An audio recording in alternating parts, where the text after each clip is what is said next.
Si quieres aprender a escribir la mejor historia romántica, una que saque lágrimas, que llegue a las emociones, este es tu video. Aquí analizaremos una de las mejores historias románticas jamás escritas. Quiero comerme tu páncreas de Yoru Sumino. Analizando la película y el libro, trata de demostrarte la anatomía de la historia, cada uno de los elementos que mueven los hilos para que después tú puedas aplicar estas herramientas en tu propia historia. Si no conoces esta obra maestra 5 de 5 estrellas, te recomiendo que vayas a verla primero. Pero si no la has visto y tú lo que quieres es aprender a escribir mejor, este también es tu video, porque a través de todo te resumiré la historia con mis propios comentarios. Y si no te interesa escribir, pero quieres conocer esa historia de manera resumida y con comentario, este también es tu video. Habiendo dicho esto, comencemos. Yoru Sumino inicia con la voz del protagonista, a través del cual viviremos la historia, quien relata el funeral de Sakura, el otro personaje principal. Esto establece un límite de tiempo para la narración. Al saber que tendremos un final prematuro, las emociones de cada momento se condensan, se intensifican. Cada sentimiento tiene más peso porque, como espectador, sabemos que solamente pasará un número finito de veces. Cada segundo cuenta. Muestra a muchos compañeros de la escuela llorando con uniformes de preparatoria. Eso deja claro que Sakura era una persona querida, amigable y además estableces la edad de los protagonistas. Pero el personaje principal no asistió al funeral, lo que inmediatamente te hace preguntarte ¿por qué? Generar incógnitas, especialmente al inicio, siempre es importante. Él revisa su celular y muestra el último mensaje que le envió a Sakura. Quiero comerme tu páncreas. Es una frase poco común y justamente por eso plantea una duda aún mayor. ¿A qué se refiere? ¿Por qué fue lo último que pudo decirle? Esas preguntas son las que se responderán al final de la historia, como si todo fuera un gran paréntesis que apenas comienza a abrirse. En las grandes relaciones románticas se crea un lenguaje propio, palabras que solamente ellos entienden, chistes locales, algunos apodos de cariño, y ese mensaje es el mayor ejemplo de ello. Este pasaje nos muestra con claridad de qué trata la historia, de cómo esa frase, quiero comerme tu páncreas, terminó convirtiéndose en lo más importante para ambos. Después se nos muestra una escena del futuro donde las personalidades de los dos protagonistas se contrastan a través de una conversación en una biblioteca. La actitud de ella parece desentonar con el ambiente silencioso y solemne del lugar. Él le está enseñando cómo ordenar los libros, lo que revela una dinámica de convivencia forzada, al menos por ahora. Al mismo tiempo se evidencia el amor del protagonista por la lectura. Luego ella le cuenta que vio en televisión que en el pasado, si alguien tenía un problema con el hígado, podía curarse comiendo el hígado de otra persona, y que lo mismo aplicaba para otros órganos. Aparentemente, así se podía sanar una enfermedad. De pronto ella lo empuja y lo acorrala contra la pared, diciéndole con una gran sonrisa, quiero comerme tu páncreas. Esta escena nos da una pista de esa peculiar frase. Con la información previa, podemos intuir que Sakura está enferma del páncreas, y que esa fue la causa de su muerte. Sin embargo, ese momento es solo un engaño, una escena tramposa que está diseñada para despistarnos. Aquí Yoru Sumino escribió o nos contó el prólogo perfecto. Sembró preguntas, estableció un tono claro y nos dio justo lo necesario de los protagonistas para mantenernos enganchados. Pero ahora sí comienza la verdadera historia. El protagonista está en el hospital y se encuentra con un libro, lo ojea y descubre que es un diario. En él, quien lo escribió revela que le quedan solo unos años de vida debido a una enfermedad en el páncreas. Automáticamente intuimos que debe ser el diario de Sakura y justo en este momento ella aparece. El diario se titula Viviendo con la muerte. Ella comienza a contarle sobre la enfermedad y su destino inevitable, pero a él le resulta indiferente. Esto le sorprende a ella de inmediato y le dice que debería sentirse conmovido, mostrar lástima o soltar alguna frase motivacional como todo mundo lo hace. Pero no, él es diferente, es distinto. La trata como una persona normal a pesar de todo lo que reveló, no como una enferma, y eso le llama a ella mucho la atención. Él se marcha, pero ella lo sigue y le dice que siempre lo ve con la mirada puesta en un libro. Esto entre líneas nos revela que lo estaba observando desde antes. Él intenta evitarla, pero ella insiste en querer saber más sobre él. Le pide que no le cuente a nadie su secreto y él le responde que no se preocupe, que no lo hará. Con esa respuesta se revela la característica más importante del protagonista, o mejor dicho, su mayor conflicto. No tiene quien contárselo, lo que nos confirma que es un personaje antisocial, serio y sin amigos. Ella se propone pasar el resto de su vida o los años que le quedan saliendo con él. Ambos personajes conectan a través de sus heridas, aunque la de ella aún no ha sido revelada. En una historia de romance, la mejor conexión surge de eso, de las heridas, y a través de la historia, ambos se ayudarán a sanar. El protagonista cuenta que ella se enlistó como ayudante de la biblioteca, y así entendemos cómo terminó en la escena del prólogo. También queda claro que fue solo un pretexto para estar cerca de él. Una historia como esta se vuelve interesante cuando un personaje jala hacia un lado y el otro lo hace hacia el lado opuesto. En este caso veremos constantemente el interés de Sakura confrontándose con la apatía de él. En la biblioteca ocurre la primera diferencia clara. Ella confiesa que no le gustan los libros y él le pregunta qué hace entonces en una biblioteca. Esto nos muestra que, aunque las pistas son evidentes, ella quiere estar cerca de él. El protagonista no las nota o no quiere creerlas. Al estar narrando en primera persona, sabemos que se debe a su inseguridad. Se pregunta qué podría haber Sakura en él y simplemente no se la cree. En la la película no podemos escuchar sus pensamientos, pero en el libro sí lo narra. Él le dice que debería estar aprovechando el tiempo que le queda de vida para viajar, visitar ciudades o hacer cosas emocionantes, que no debería estar con alguien como él. Una vez más, si leemos entre líneas, esto resalta el valor que Sakura le da al decidir dedicarle los últimos años de vida a conocerlo. Ella le responde que le divierte hacer cosas normales como en ese momento, porque para ella cada día tiene el mismo valor. Nadie, aunque no esté gravemente enfermo, sabe cuándo su vida terminará. Aquí nos hace un foreshadowing bien sutil pero poderoso del final. Sakura le cuenta que tiene una lista de cosas por hacer antes de morir, lo que nos revela la dinámica que seguirá la historia. Él le responde que eso contradice su idea de vivir los días normales. De nuevo, no logra verla con claridad. Lo que ella quiere decir, aunque no lo exprese directamente, es que quiere hacer todas las cosas pero con él. Él de entrada se niega, pero finalmente termina aceptando. La primera cita o el primer punto de la lista es una comida. Las comidas en las historias, como en la vida real, es un escenario perfecto para que los personajes se conozcan y también para empezar a desarrollarlos como en esta escena. En esta escena, más allá de lo que vemos superficialmente, como revelar sus gustos, lo más importante que vemos a través de ella es que Sakura puede llevar una vida completamente normal. De forma casual, ella le dice: puedes comerte mi páncreas si quieres cuando yo no esté. Parece una broma, pero esta frase adquirirá mucho peso cuando más adelante descubramos su verdadero significado. Las grandes obras tienen eso, fragmentos que en principio parecen simples, frases intrascendentales, pequeños detalles o pasajes que más tarde serán reinterpretados con la nueva información que se nos dé y se cargarán de un mayor peso emocional. Ahí es donde una historia trasciende. Aquí no tardamos tanto en obtener una explicación de este tipo. Sakura le cuenta que según una religión extranjera, si alguien más te come, tu alma vivirá dentro de esa persona. Es un símbolo de amor eterno más allá del cuerpo. Una vez más, una señal clara del interés de Sakura que el protagonista no logra ver. Incluso le responde: no gracias, añadiendo que su alma solo sería un ruido constante. En las historias románticas, esto de inicio es esencial. Que los protagonistas no puedan verse, generalmente por sus propias inseguridades. Luego, él empieza a abrirse y cuenta más sobre sí mismo. Dice que su clase lo percibe como el aburrido del salón, o quizá algo peor. Confiesa que su pasatiempo es imaginar lo que los demás piensan de él, pero termina diciendo que en realidad no le importa lo que piensen. Esta contradicción revela mucho más de su personaje, su inseguridad, su desconexión emocional y su necesidad, aún no reconocida, de ser visto y comprendido. Aquí se revela una de las grandes claves para construir personajes interesantes. Las contradicciones internas, cuando tienen sentido, hace que un personaje sea más profundo. Al final, las personas somos contradicciones andantes y son justo esas inconsistencias las que vuelven a los personajes más humanos. Él le cuenta que lo único que le importa es su familia y que fuera de eso, todas sus relaciones personales existen solo en su cabeza. Asegura que no tiene interés en los demás y que los demás tampoco lo tienen en él. Esto nos deja con la pregunta inevitable de ¿qué fue primero? ¿Qué fue primero? ¿El huevo o la gallina? Primero lo rechazaron y luego él rechaza, o él siempre los ha rechazado y ellos lo han rechazado de regreso. Al instante, Sakura se ofende y le dice que no quiere estar con alguien que no se interese en ella, y él pronto le responde que no es así. ¿Acaso ella ha logrado abrir una pequeña grieta en su coraza? Más tarde, van a una cafetería llamada Café de la Primavera y ella comenta que es el nombre perfecto porque combina con su nombre. Sakura quiere decir flor de cerezo, cerezo o árbol de cerezo.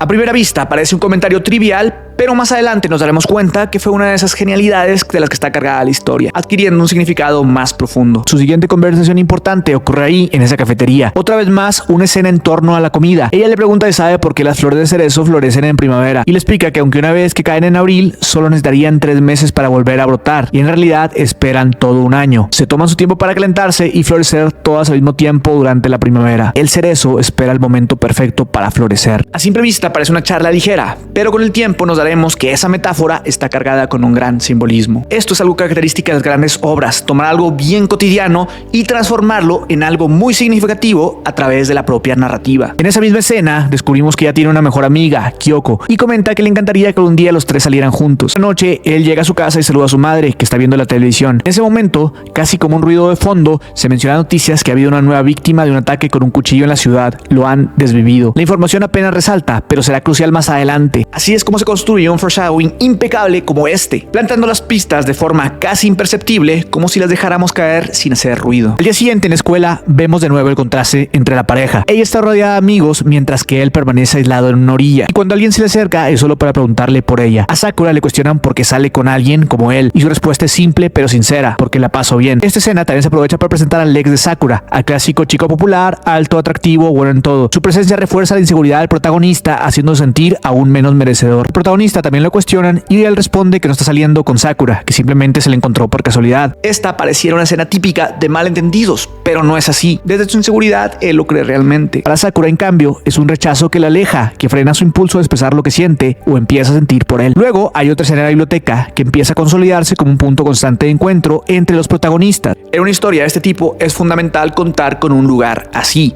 donde ellos se vean forzados a convivir, especialmente porque en este punto de la historia uno de ellos está huyendo del otro o simplemente lo está evitando, porque el interés mutuo tal vez todavía no esté ahí. Esto es esencial a la hora de escribir un slow burn. Él le confiesa que no quiere seguirla viendo porque no desea que los demás se entrometan en su vida ni le hablen. No quiere volver a hacer el ridículo como ese día antes de clase. Le dice que son polos opuestos, la rechaza y en realidad la rechaza por lo que acaba de ocurrir en el salón, que los demás le prestaron atención gracias a ella. Y aunque podíamos esperar que ella se sienta herida o incómoda, se ríe. Ese pequeño gesto en apariencia insignificante será uno de los muchos detalles que se resignificarán al final de la historia. ¿Ves cómo la historia comienza a llenarse de estos?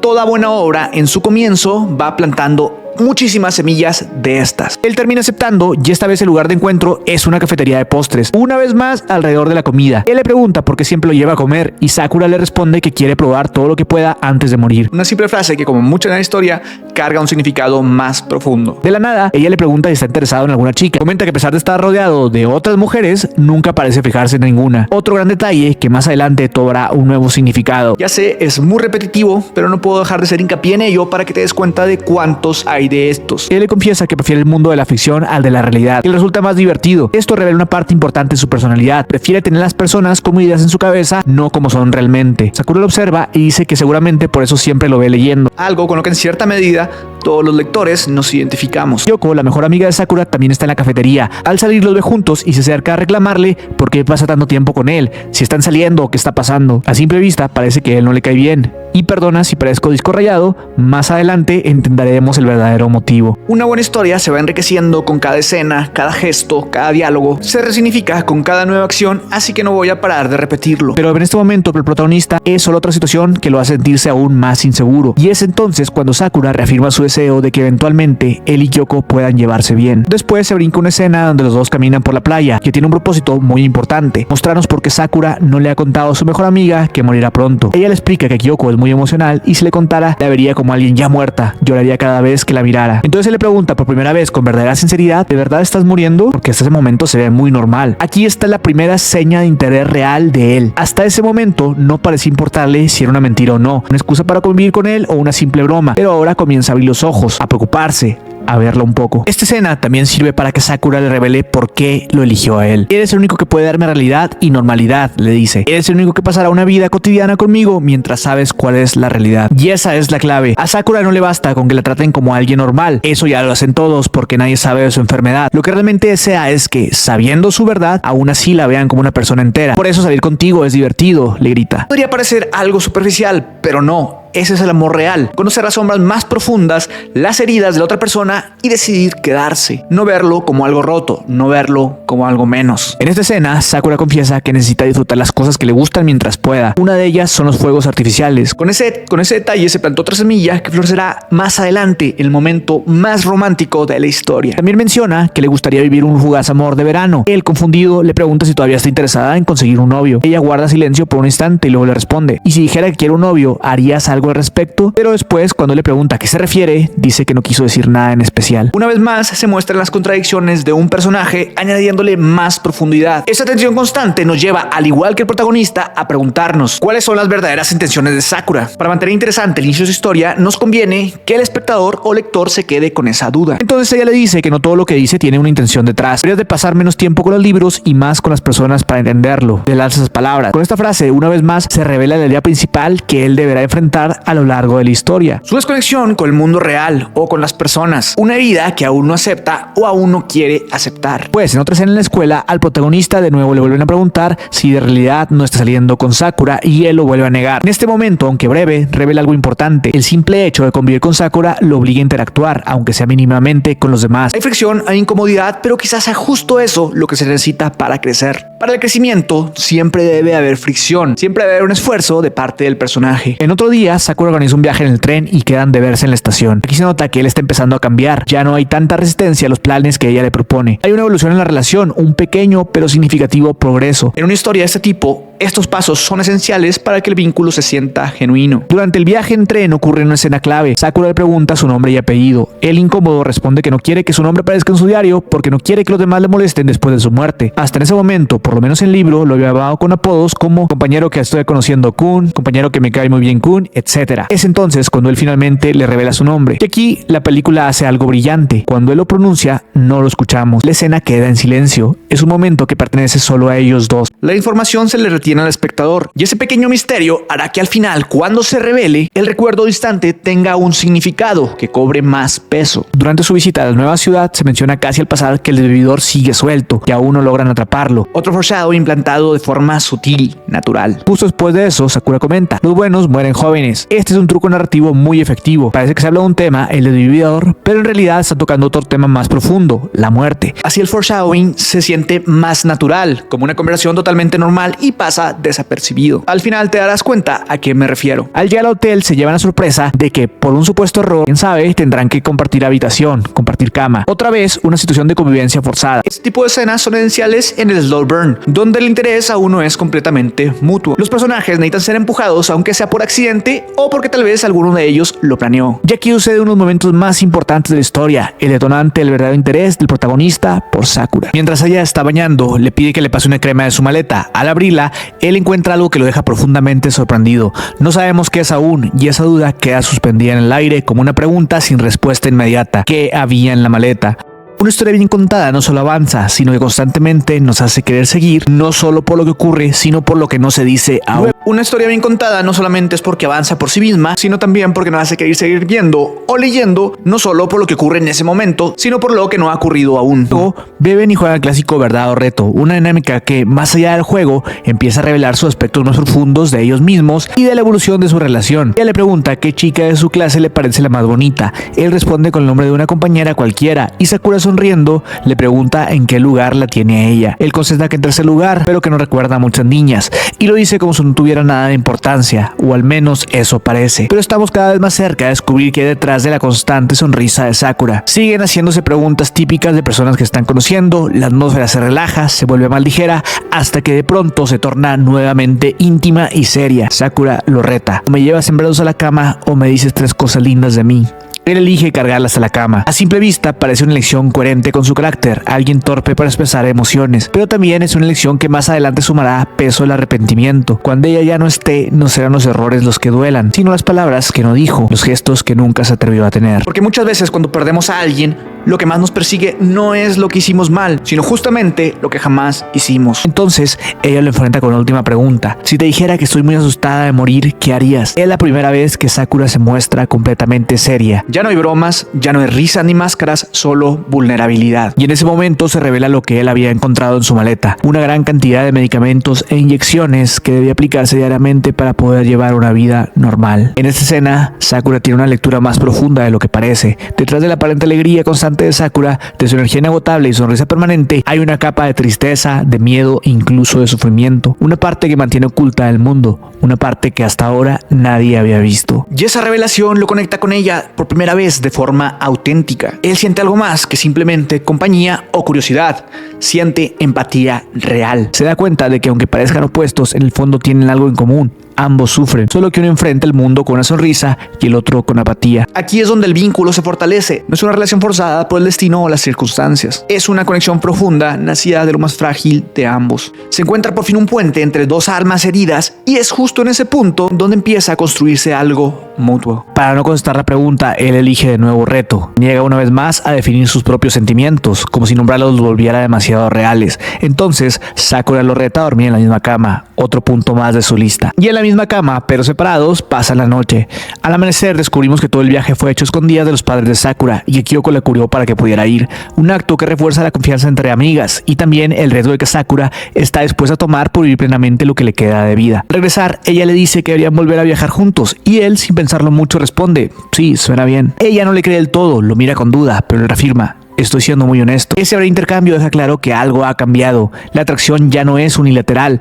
El viaje fue divertido para ambos, pero más que eso, significativo. Por fin él muestra una expresión distinta, una sonrisa genuina, una señal de felicidad real, y ella se queda sorprendida al verla. En los días siguientes todo parece seguir como costumbre para él, pero no es así. Nota que está constantemente esperando que ella le escriba o le llame, que su rutina ya no es la misma sin su presencia. Definitivamente algo ha cambiado. Toda historia romántica llega hasta el punto donde uno o ambos protagonistas cruzan el umbral, del que ya no hay vuelta atrás, del momento en que no hay duda de que están enamorados. Después hay una escena en la escuela donde Kyoko confronta al protagonista por el viaje a escondidas con Sakura. Le reclama con dureza y le pregunta cuáles son sus intenciones. Es entonces cuando descubrimos por fin la verdadera razón de su actitud protectora. Después de que Sakura terminó con su ex, estuvo destrozada durante días llorando sin parar. Sakura es más delicada de lo que crees, le dice Kyoko, y él lo sabe bien. Lo comprobó al ver la cantidad de medicinas e inyecciones que guarda en su maleta, como le confesó que tenía miedo de morir. ¿Qué es Sakura para ti? No te acerques a ella con sentimientos a medias, le dice Kyoko, y remata sin rodeos. ¿Quieres algo para lastimarla? En serio, te desviviré. Este tipo de escenas no están puestas al azar, tienen un impacto directo en la psicología del personaje. Justo cuando él comenzaba a demostrar su cariño, justo cuando comenzaba a abrirse emocionalmente, Kyoko planta un nuevo miedo en él. El temor de ir a Sakura y también de si es digno de estar con ella. Es muy importante para tener un buen ritmo narrativo. En general, este tipo de altibajos. No todo va en ascenso, sino que asciende, desciende, asciende, desciende, asciende en una tendencia hacia arriba. Luego, una vez más, el punto de encuentro es la biblioteca, un lugar que se ha vuelto constante, casi simbólico, un espacio donde los caminos siempre terminan cruzándose. Ahí, Sakura lo invita a su casa con el pretexto de presentarle un libro, El Principito, su favorito. Él no lo ha leído, pero aceptar leerlo es en sí mismo un acto de interés y afecto, porque gran parte de conocer al otro es interesarte por lo que él o ella ama, y él acepta no solo ir a su casa, sino abrirse a su mundo, leer lo que ella ama, conocerla mejor, y eso dice más que 1000 palabras. Están jugando videojuegos cuando ella de la nada le lanza una pregunta directa. Nunca me querrías como una novia, ¿verdad? Él se sorprende tanto que pierde la partida. Es una jugada muy interesante desde la narrativa.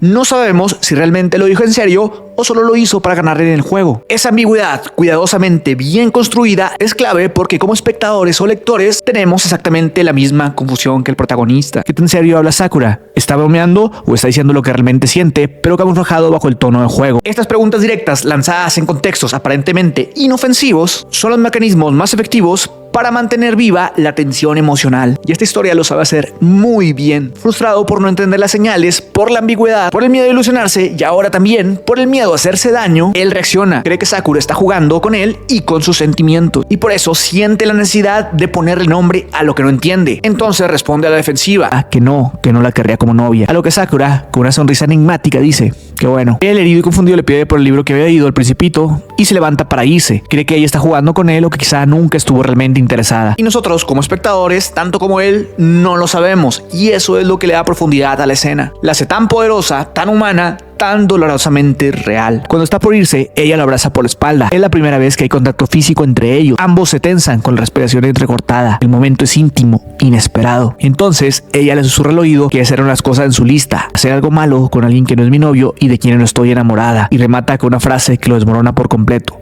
No me importa si es contigo. Como espectadores estamos totalmente confundidos como él. Para el protagonista es una confirmación de que ella no está enamorada, que todo ha sido un juego. Pero al mismo tiempo no podemos evitar preguntarnos, pues es una defensa impulsiva, está usando la ambigüedad como escudo. Tras haber sentido el rechazo de él momentos antes por no ser frontales. En esta escena ambos se hieren. Es de maestría, no por lo que dicen, sino por lo que no se atreven a decir. Por no ser frontales, por no quitarse las máscaras y por no exponerse de nuevo. Ella se acerca para besarlo, sus labios a punto de tocar los suyos, pero en el último segundo se ríe. Y para él eso lo cambia todo, lo interpreta como una burla, como si realmente hubiera sido un juego, como si ella solo lo estuviera usando. Dice que tu corazón se acelerara, ella le pregunta en tono juguetón, mientras él se queda completamente pasmado. En ese momento la dinámica de relación se invierte, o por menos así lo percibe él. Antes ella era la que mostraba interés y él respondía con apatía. Ahora él es el que parece sentir algo real por ella y ella, para el protagonista, solamente se ríe de él. Y en esa confusión, en esa falta de sinceridad mutua, es donde la historia alcanza uno de los puntos más humanos, más delicados. ¿Qué estás pensando?, le pregunta molesto antes de tirarla sobre la cama, colocándose sobre ella y sujetándola de las muñecas. Es una reacción instintiva, una respuesta de sentirse vulnerable, expuesto y creer que ella se aprovechó de eso. Este momento no sucede de la misma manera en el libro.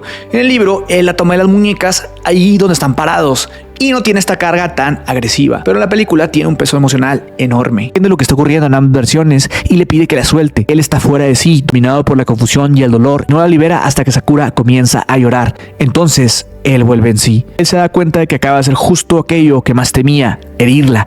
Aquello que Kyoko le advirtió, aquello contra lo que había luchado. Inconscientemente ha traicionado sus ideales y a ella. Al salir de la casa bajo la lluvia, se cruza con el exnovio de Sakura y lo provoca buscando el golpe como un castigo anteimpuesto. Ese puñetazo que recibe no es por celos ni por rivalidad, sino por culpa, porque siente que lo merece. Sakura aparece corriendo, detiene al exnovio y lo corre del lugar. Él se aleja. Y ahí, mojado, magullado, derrotado, por fin el protagonista se rompe. Una persona como yo no debió intentar relacionarse con nosotros. Si me hubiera mantenido en silencio, nadie habría salido lastimado, le dice. Es la primera vez que se permite ser vulnerable a través de las palabras, no con el cuerpo, no con una mirada, sino con su voz, por una confesión. Está convencido de que abrirse fue un error. El permitir que Sakura entrara en su vida y al entrar él en la de ella, lo único que logró fue causarle daño. Y eso, para alguien que se ha sentido indigno toda su vida, es la prueba definitiva de que no merecía esa conexión. Le dice que debería estar con alguien como su ex o como Kyoko, alguien que sepa cuidarla y protegerla. Y ahí por fin verbaliza su mayor miedo: no ser suficiente, no ser digno de ser amado. Es el momento que muchas estructuras narrativas conocen como la noche más oscura del alma. Es el punto más bajo cuando el personaje ha tocado fondo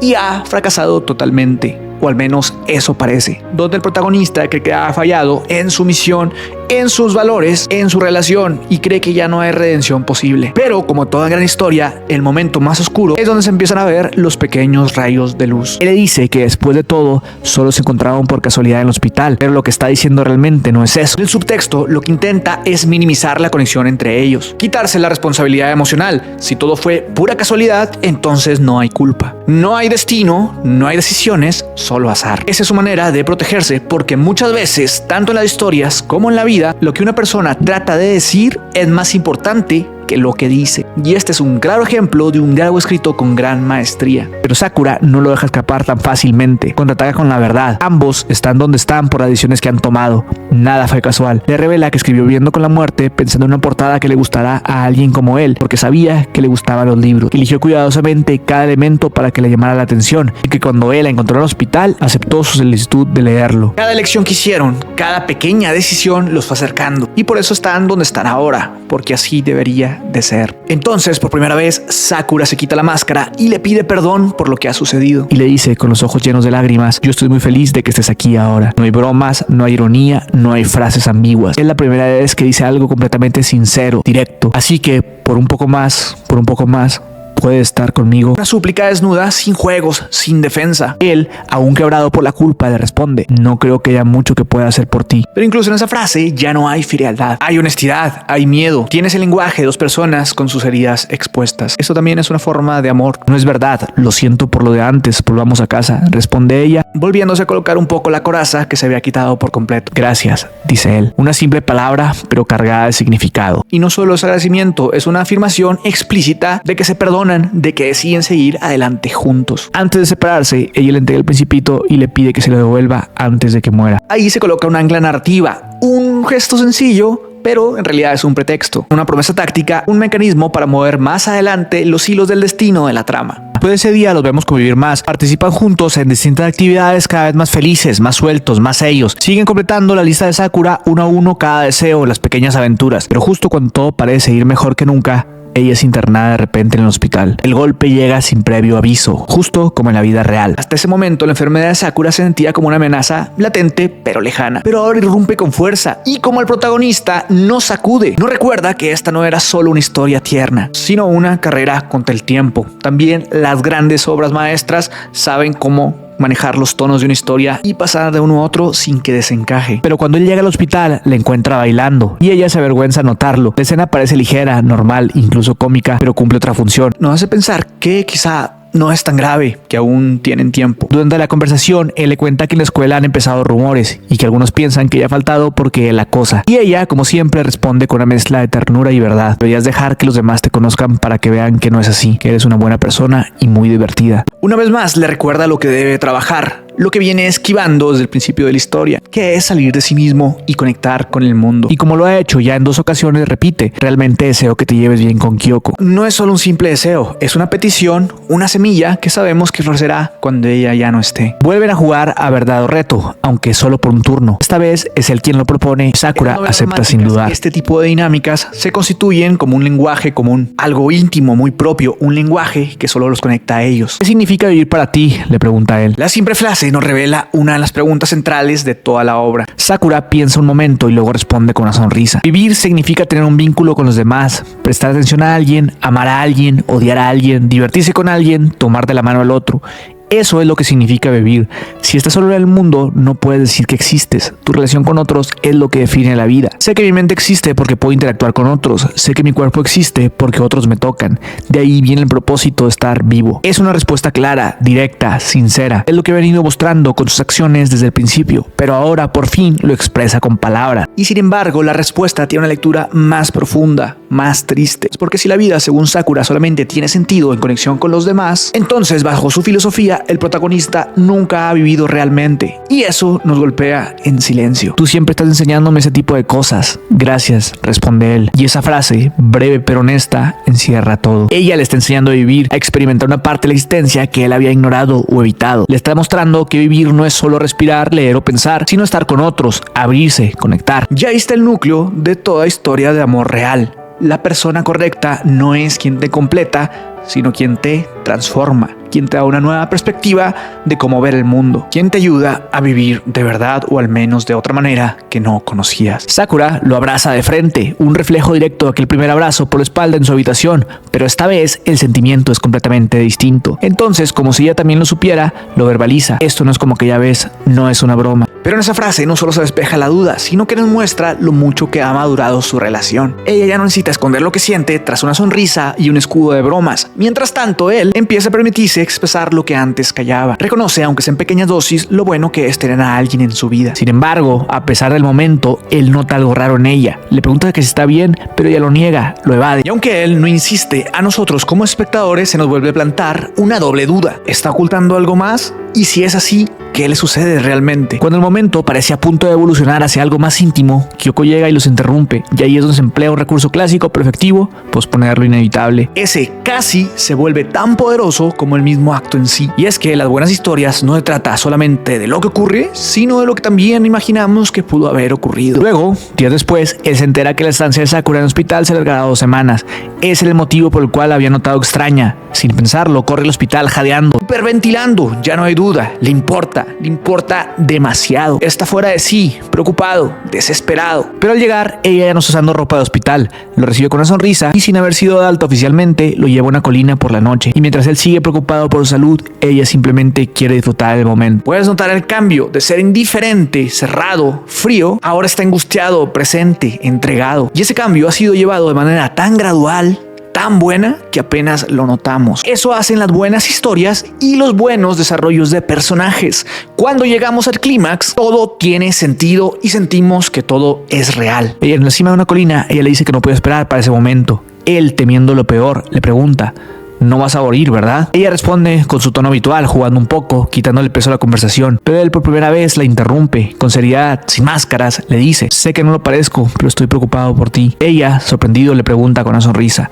¿quieres que viva? Y él contesta sin dudar: sí, mucho. La primera vez que él deja de ocultarse, que se expresa con claridad. Así como ella lo hizo aquella noche fuera de su casa, ahora él es quien deja caer su coraza por completo. Entonces ella responde: simplemente pensé que soy muy afortunada de tener a alguien que se preocupe tanto por mí. No te preocupes, me aseguraré de avisarte antes de morir. Y justo en ese instante los fuegos artificiales comienzan a iluminar el cielo. Una metáfora visual perfecta, un momento brillante, fugaz, muy bello como su misma historia. ¿Recuerdas aquella vez que ella mencionó que amaba los fuegos artificiales? Ahora sabes por qué. En una buena historia, nada se dice nada más porque sí. Ella le dice que por eso tenía que ser hoy, esa noche, porque hay momentos que no pueden esperar. Y por fin se abrazan mutuamente. Las primeras 2 veces fue Sakura quien lo abrazó a él. pero esta vez es muy distinto. Y extiende los brazos y él camina hacia ella. Se encuentran en el centro, se abrazan al mismo tiempo. Ese momento es la cúspide de su relación, el punto más alto, donde ambos, sin máscaras ni barreras, se permite sentir y mostrar lo que han venido construyendo paso a paso. Es un abrazo que encierra todas las palabras que nunca se dijeron, toda la transformación que vivieron juntos. Ahí mismo, con una sonrisa, Sakura le dice que cuando le dan de alta deberían ir a la playa. Y esto nos permite imaginar un futuro aún más feliz. Y queremos creer en él. Y no pasa mucho tiempo para que llegue el día de tan esperada alta. Él está desayunando en casa y su madre, en tono casual, le dice que si está saliendo con alguien debería de traerla a casa algún día, presentarla.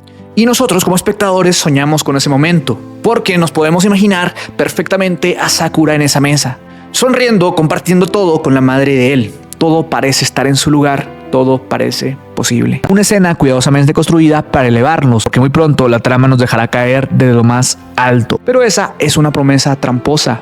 Y esto significa que la escritora ha hecho un buen trabajo. Él espera en el café Primavera mientras intercambian mensajes. En uno de ellos le dice que estaba pensando en ella, y ese simple mensaje lo dice todo. Demuestra que el momento en que ambos bajaron la guardia no fue una excepción, sino que ya aprendieron a estar juntos. Su vínculo ha evolucionado.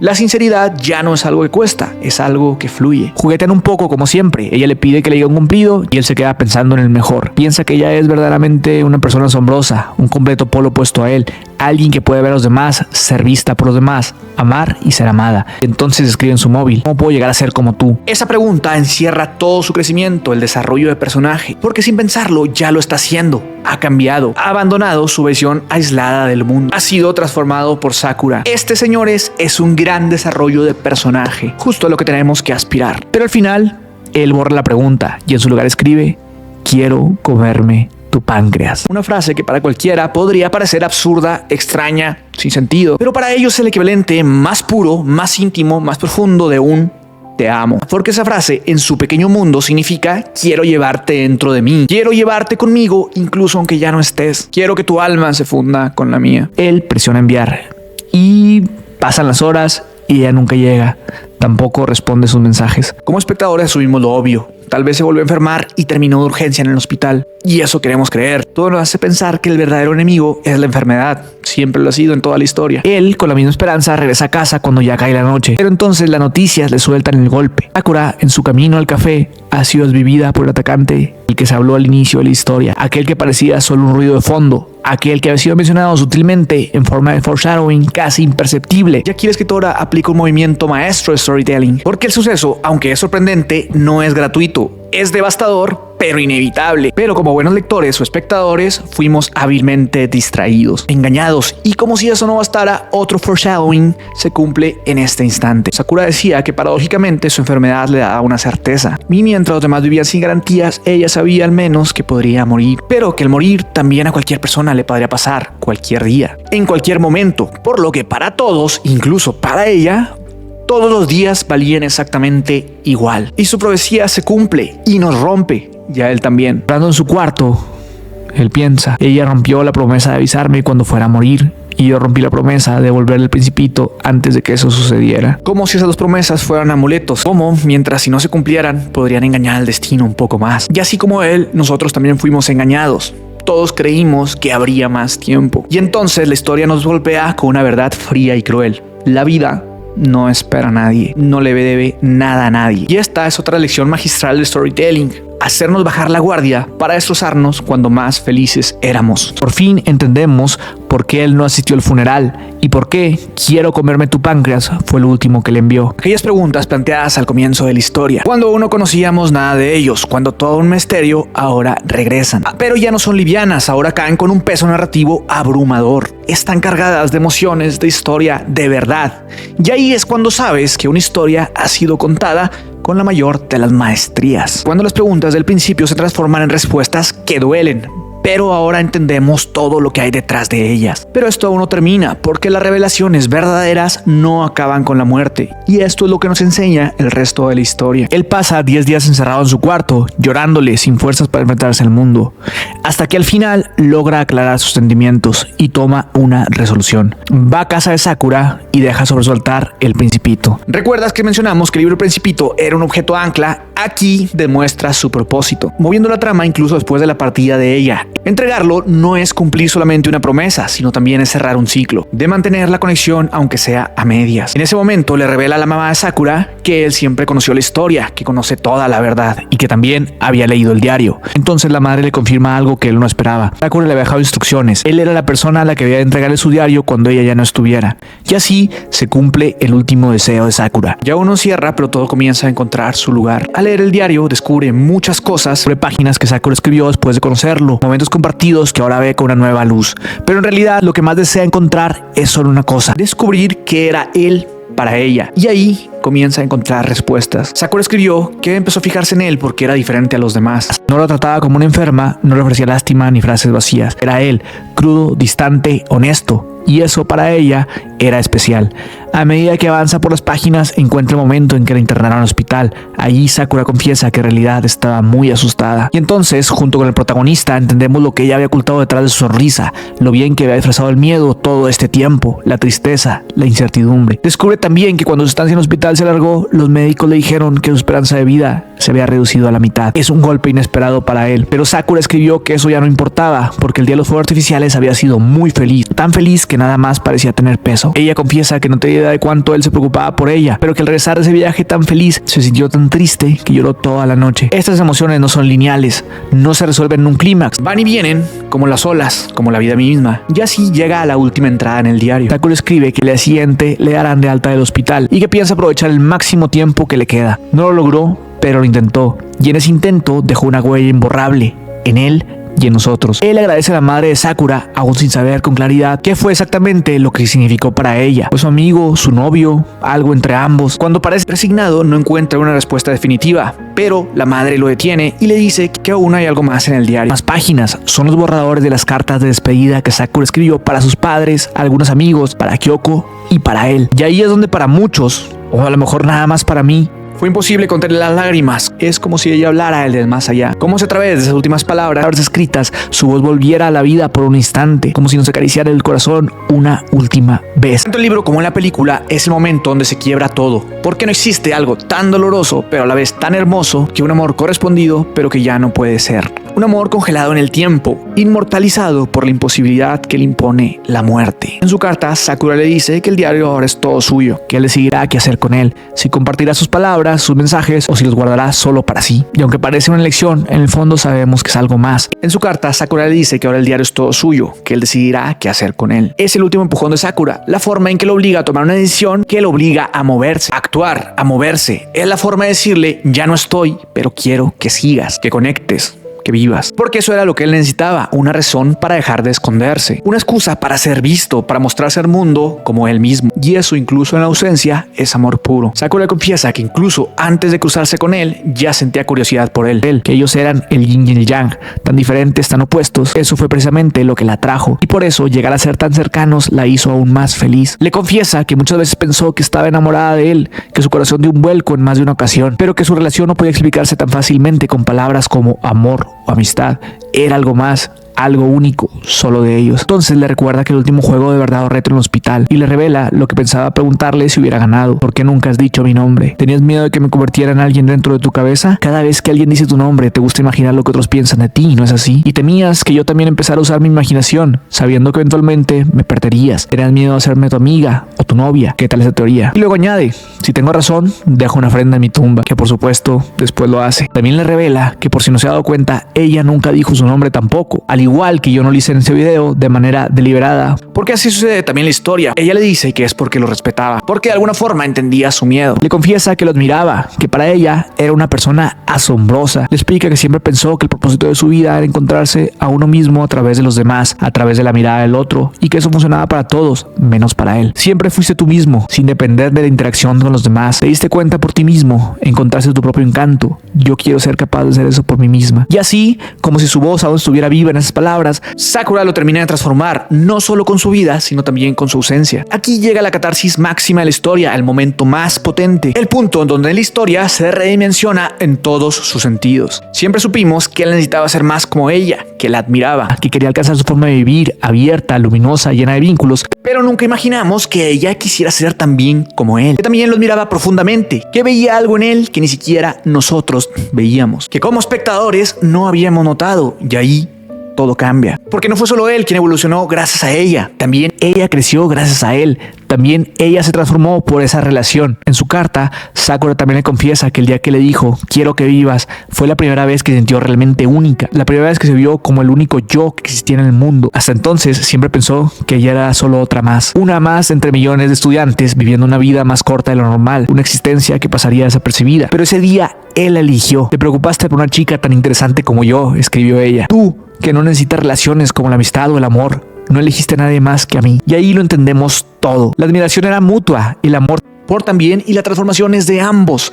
Esto no es solo un cierre de un marco de personaje, es el cierre de un lazo tan profundo, tan honesto, que incluso la muerte no pudo romper, sino que lo fortaleció. Y lo que parecía ser la historia de una chica enferma termina siendo la historia sobre cómo dos personas se salvaron mutuamente. Siempre he creído que el amor verdadero nace cuando ya no hay necesidad del otro, cuando uno ya está bien consigo mismo, y ese pensamiento de Sakura lo confirma. Porque solamente se puede amar desde lo más puro, cuando no se necesita, cuando en lugar de depender se elige, cuando cada día se toma la decisión consciente de estar con esa persona. Como Sakura lo dijo una y otra vez, fueron las decisiones de ambos las que los llevaron a estar juntos. Y entonces llega una de las frases más hermosas y simbólicas de toda la historia. Simbólicas de toda la historia. "Tal vez esperé 17 años para ser necesitada por ti, tal como los cerezos esperan por la primavera". ¿Recuerdas esa metáfora? La historia de los cerezos que esperaban todo un año para florecer en el momento perfecto. Aquí por fin rinde todos sus frutos, alcanza su máxima expresión. Y no lloramos por tristeza, sino por belleza, por plenitud. Ella continúa: "Eres asombroso, ser capaz de hacer a alguien tan feliz. No soy el tipo de persona que crees que soy. Quiero sacar una página de tu libro. Sería una pena escribir nuestra relación usando palabras normales". Y aquí hace referencia de nuevo al título tan inusual de este libro: "Quiero comerme tu páncreas". Y es que eso es lo que fueron, una historia imposible de escribir con palabras comunes, un vínculo que solamente ellos podían entender, un amor que no necesitó de definiciones porque creó su propio lenguaje. Y ahí está la lección que Sakura sin querer nos deja a todos, especialmente a quienes escribimos o contamos historias de amor. No escriba los sentimientos de tus personajes con palabras normales, haz que se comuniquen en su propio idioma, uno que construyan paso a paso a lo largo de la historia, uno que solo ellos compartan, porque ahí es donde nace lo inolvidable, y ahí, solo ahí, florece la primavera. Y de pronto él tiene una idea: revisar el celular de Sakura. Se lo pide a la madre y, manos temblorosas, casi desesperado, lo toma y busca el último mensaje que le envió, donde decía "quiero comerme tu páncreas". Y entonces lo ve, ha sido leído. Ella lo leyó antes de que muriera, y ahí la historia nos da la estocada final, la última lección, un cierre perfecto de storytelling donde cada símbolo, cada palabra tiene un eco. Y él le pregunta a la mamá de Sakura si puede llorar. Por primera vez le permite hacerlo, sin miedo, sin vergüenza, sin reprimir nada, frente a alguien más. Llora frente a ella y ella también. Ambos se acompañan en el dolor, y sin Sakura eso nunca hubiera sido posible. Él comprende finalmente que fue él quien vivió para conocerla. Todas las decisiones que quería tomar solo por sí mismo y para sí mismo lo llevaron a ella, a hacer algo por alguien más. Al despedirse, la madre le pregunta: ¿cuál es tu nombre completo? Hombre, por fin, después de toda la historia, lo revela. Y yo también reveló aquí. Haruki responde: ¿qué significa árbol de primavera? O primavera. Y entonces entendemos todo. Entendemos por qué su nombre no ha sido dicho nunca hasta ahora, porque no era un solo nombre, era una gran revelación. Una capa más de analogía y significado que acompañaba la historia. Desde el inicio, Sakura, el cerezo; Haruki, la primavera. Dos nombres que parecen hablar de estaciones y de árboles, pero que en realidad fueron siempre una sola historia. Dos vidas destinadas a encontrarse. Aunque ellos creyeran que era edición y no destino, sus nombres, sus símbolos estaban unidos desde antes. Y ahora, justo al revelarlo en este momento de gran catarsis, la historia alcanzará su último gran truco narrativo: retener información clave hasta que la revelación genere el mayor impacto emocional. Con eso lo entendemos ahora sí todo. Que no fue casualidad, que no fue coincidencia, que de alguna forma ellos sabían. Y que aunque su historia no tuvo un final feliz, tuvo un final perfecto. Tenías que ser tú. Hice las elecciones de mi vida para conocerte. Con esa frase, Sakura cierra su carta de despedida para Haruki. Y con ella también cierra la filosofía que ha sido explorada a lo largo de toda la historia. Sí, tal vez existe el destino, pero son nuestras decisiones las que nos acercan o nos alejan de él. Si ella y Haruki se encontraron, no fue por azar, fue porque día a día ambos eligieron avanzar hacia ese encuentro. Y así, con esa verdad resonando en el corazón, Haruki da su último paso como protagonista. Casi como si cerráramos con un prólogo invertido, Haruki va a ver a Kyoko, le enseña el diario y, como esperábamos, ella reacciona con agresividad, con dolor, con incredulidad. Sale de la cafetería molesta, alterada, sabiendo ahora toda la verdad sobre Sakura. Incluso le reclama a Haruki porque él nunca le reveló que Sakura estaba enferma. Haruki la sigue a la calle y ahí en voz alta y sin titubeos le grita: quiero ser tu amigo.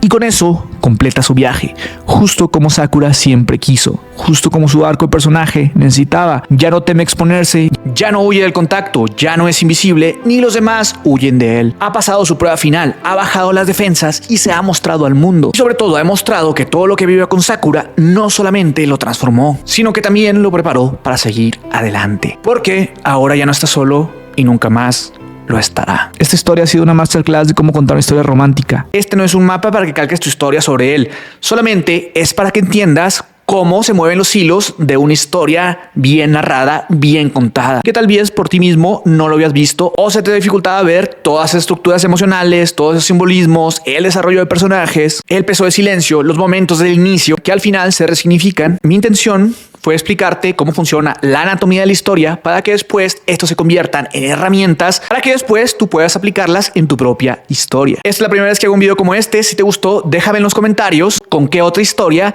quisieras que hiciera lo mismo. Idealmente que tenga una peli para tener apoyo audiovisual. Y si el video tiene suficientes likes y comentarios, voy a elegir uno de ellos y haré un video de esa historia. Así que nos encontraremos de vuelta en la próxima historia.